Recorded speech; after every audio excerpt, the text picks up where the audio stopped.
Ελένη, Ελένη, η μάνα μου σε βλέπει τα πιάτα όταν πλένει. Είναι μεγάλη μου τιμή που ήρθατε εδώ σε μένα. Το Λάτσιο βλέπω σκεφτικό, δεν μιλά, τα έχει λίγο χαμένα. Όχι, έχω χαρά τρελή που η όμορφη Ελένη μου αφήνει το γυαλί. Πρέπει να σας πω πως δεν υπάρχει άλλος, ούτε υπάρχει άλλη. Το πρόβλημά μας ήταν το αντίπαλο πλανάλι. Έπειτα πέσανε τα νούμερα, μας φάγανε και τα σούργελα οι δημοσιογράφοι, να μην και η πάτσα. Δεν έχει γλώσσες. Αχ, ναι, Γιάννη μου, κολώνα το σπιτιού μου. Ακούστηκαν πολλά, τα άγαπα σε ερχόμενο και όλα αυτά λερώσανε την υπόλοιψή μου.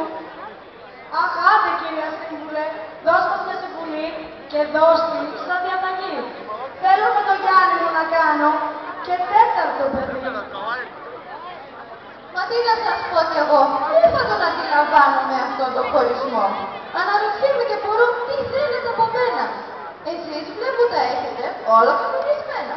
Θα αφήσει η Ελένη το διαλύσει, το σπίτι θα γυρίσει, θα κάνει ακόμα ένα παιδί και βρήκατε τη λύση.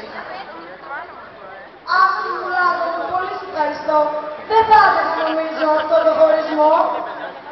Τέλος λοιπόν, καλό έχει αυτή η ιστορία. Γι' αυτό και εμείς δεν θα μείνουμε στα παιδιά στα τρία.